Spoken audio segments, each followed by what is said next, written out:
Bonjour à tous. Grosse journée, beaucoup d'infos, beaucoup de choses sur Industrie 4.0, sur Industrie connectée, etc. Mais l'Industrie 4.0, elle peut être automatisée. Il y a un bon TRS, des cobots, etc. Mais s'il n'y a pas de flux physique qui arrive, bah, ça ne fonctionnera pas. Et les flux physiques, bah, c'est la supply chain. Donc quand on parle d'Industrie 4.0, bah, on parle forcément de supply chain 4.0 parce qu'en amont, il y a des fournisseurs qui vont livrer des flux, des parts, de la matière première pour que ça fonctionne. Et ça, c'est important.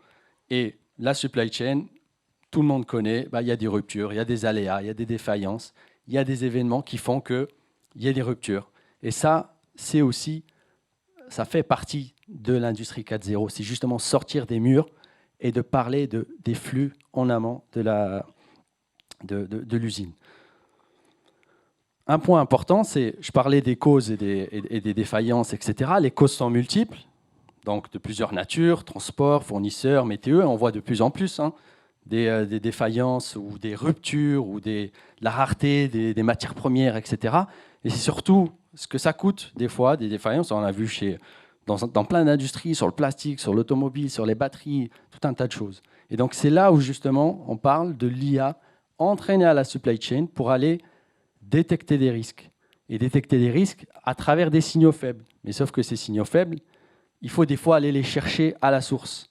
Et c'est là justement la proposition du topo qu'on partage avec Lourdes de Sigfox, c'est que d'avoir une approche globalisée avec une exécution locale.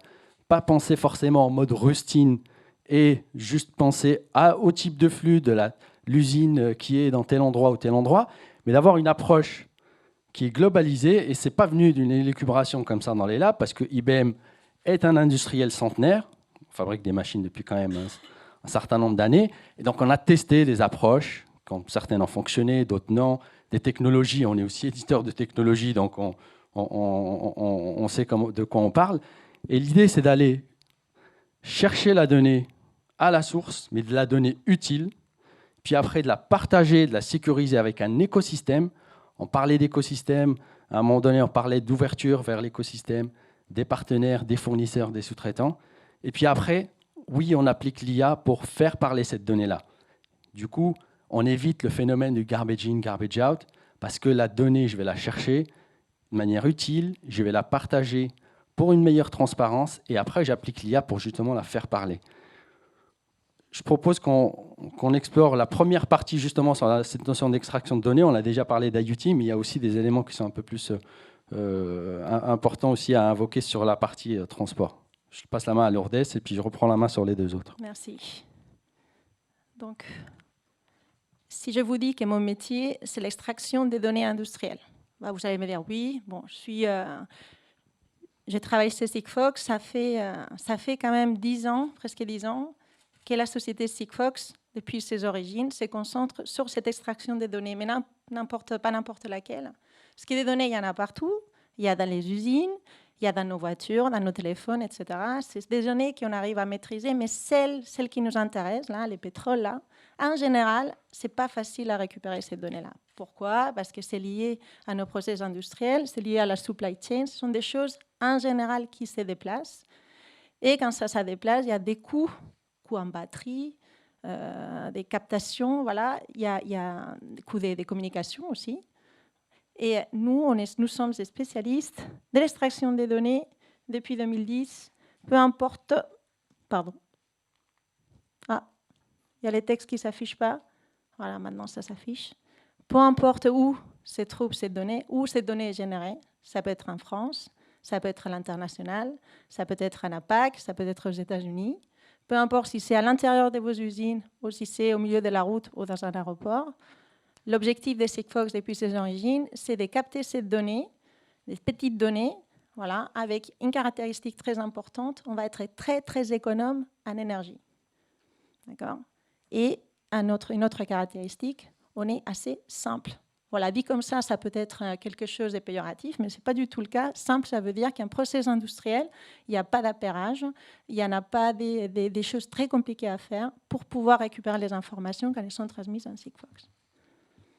Et puis, si c'était tout, voilà, je vous dis, voilà, nous sommes Sigfox, on fait ça depuis 10 ans, c'est magique, ça fonctionne, c'est vrai. Mais ce n'est pas ça l'IoT. L'IoT, il y a un composant hyper important. L'IoT, dans les process industriels, c'est intrinsèque au métier. Ça veut dire que pour extraire une donnée, il faut savoir, encore une fois, connaître notre process et quelle donnée, quand est-ce qu'elle va se produire et comment on va la récupérer à ce moment précis. Parce que récupérer plein de données dans l'usine, on peut se le permettre, on a des fibres, on a des câbles, etc. Mais quand c'est des petites choses qui se baladent, il faut être ultra précis pour savoir quelle est la donnée qui nous intéresse. Voilà. Et donc, celle-là, elle est vachement importante et ça nécessite des trois choses. Donc, comme je disais, connaissance du processus métier. Donc, ça, c'est vous qui avez cette connaissance. Il faut transformer cette notion des données en comment je vais l'extraire. Donc, c'est quel capteur, quel type de senseur et quand je vais communiquer cette donnée. Parce que quand je la communique, je vais avoir un coût énergétique, un coût de communication peut-être, mais surtout un coût énergétique. Et donc, la troisième, et c'est les juges d'épée, c'est l'ROI. Parce qu'une fois que je connais combien ça va m'écouter extraire ces données, une fois que je connais cette valeur, je vais regarder, je vais dire est-ce que ça marche ou ça ne marche pas. Donc nous, ça fait 10 ans qu'on avait commencé avec la techno et finalement, on est réalisé qu'on est devenu expert dans les process industriels, dans la transformation d'IoT et process industriels. Et donc Sigfox, c'est quoi en concret? Donc Sigfox, c'est un réseau sur 65 territoires. On ne couvre pas complètement les 65 territoires. On est en voie des couvertures principalement aux États-Unis, en Australie et nouveaux territoires Middle East.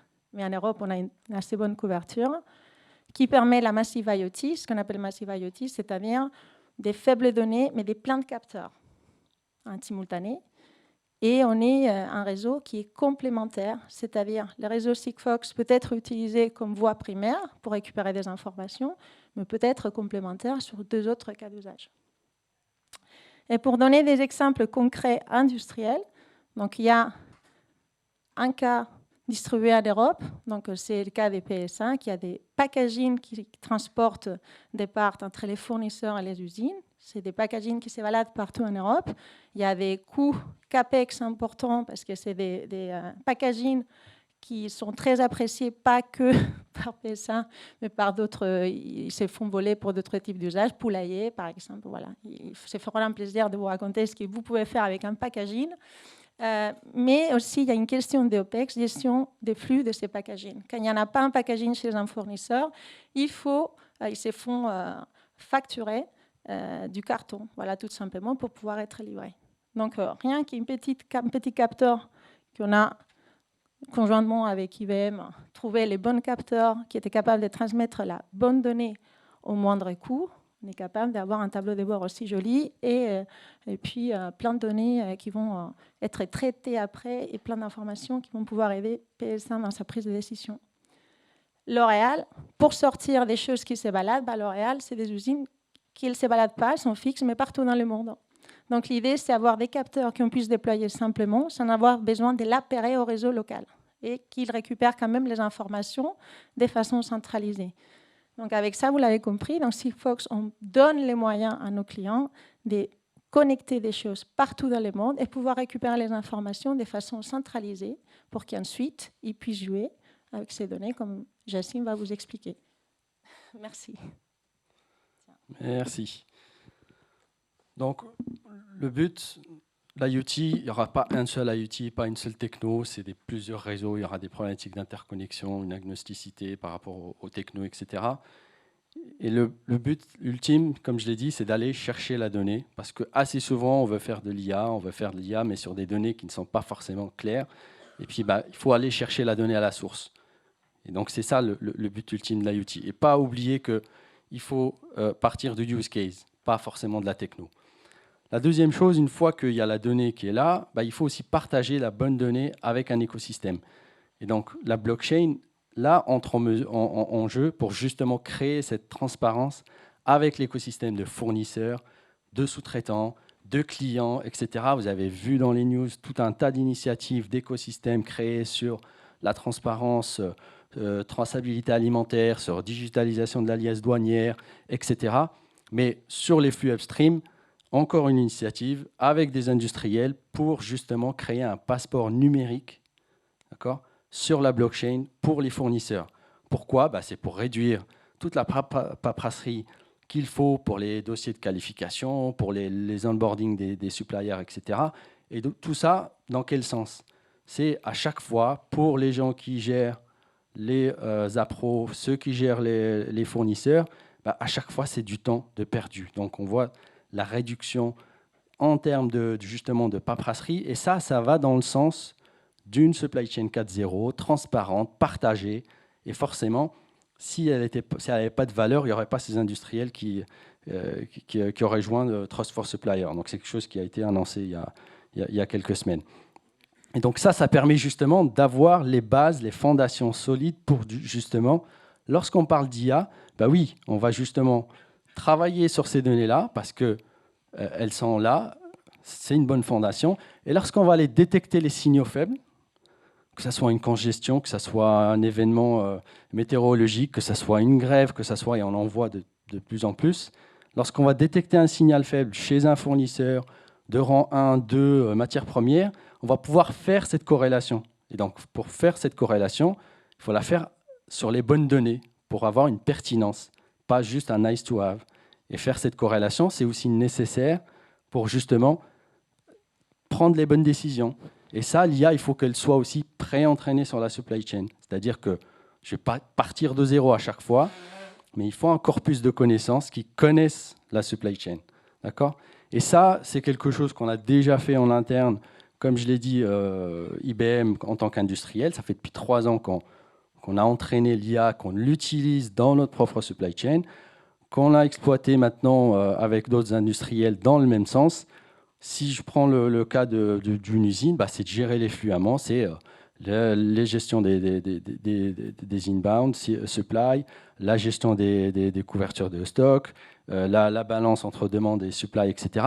Et des mots-clés que vous allez voir là-dedans, c'est quoi ? C'est alerte, événement, recommandation, etc.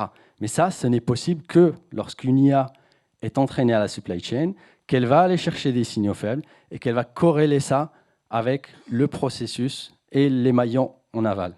D'accord ? Des exemples d'industrie, de use case, donc Lenovo, Rockwell ou des gens dans l'automobile, c'est toujours des use cases qui partent du terrain. Ça commence avec des opérationnels d'une usine pour dire ce qui m'empêche de dormir, c'est ça. Et lorsque je veux régler la situation, à chaque fois, j'ai besoin de passer des heures et des heures pour chercher la solution. Et lorsque je trouve la solution, il suffit que ça surgisse encore quelques mois après, la personne n'est plus là. La compétence, la connaissance est partie. Et donc, il faut capitaliser ce savoir-là. Et il n'y a pas mieux qu'une IA qui, justement, puisse capitaliser ce savoir-là parce qu'elle sera entraînée sur la supply chain. Et c'est toujours les mêmes use cases qui sont piloter les fournisseurs jusqu'au plus loin possible, jusqu'à la matière première, pour sortir ça. J'ouvre un peu le capot pour que vous sachiez un peu ce qu'il y a en dessous, parce qu'on peut dire oui, tout ça, c'est de la théorie, etc., c'est beau. Mais en dessous de ça, c'est d'aller chercher des signaux faibles sur des sources multiples. Ça commence par les news. Là, j'ai pris un exemple en interne. Flex, c'est un fournisseur de composants pour nos serveurs. Lorsque je tape Flex, je vais surveiller Flex associé à gagner un contrat, défaillance, retard, dans la localisation, est-ce qu'il y a un événement qui s'est passé, etc. Ça, c'est un signal faible. Et je sais, à travers la corrélation que je fais, l'impact que j'aurai sur les supplies que je vais avoir de ce côté-là, etc. Je vais aller chercher d'autres news, d'autres informations, d'autres sources. Et tout ça, il n'y a qu'une IA qui peut le faire parce qu'il faut plusieurs cerveaux humains pour pouvoir justement faire ce travail, d'aller scanner tous ces signaux faibles, de faire les corrélations et de détecter les impacts potentiels sur la supply chain. Et ça, c'est pour des opérationnels, justement. C'est pour que tous les jours, ils travaillent par exception. Une to-do list, voici ce qui se passe, il faut aller jeter un coup d'œil. Voici les impacts que ça aura sur la chaîne en aval, sur la ligne de fabrication jusqu'à la commande client. Et donc, qu'est-ce que j'ai en jeu en termes de commande client, etc. Et donc, le but ultime, c'est de fournir des outils pour assister les opérationnels. On parle d'opérationnels de supply chain, que ce soit un planeur usine, un gestionnaire de transport, que ce soit des gestionnaires d'appro, etc., c'est des gens qui tous les jours ont besoin d'assistance. Et une IA va les assister tous les jours à faire leur travail en leur tamisant entre guillemets l'information et sortant des alertes, d'accord, chacun dans son métier.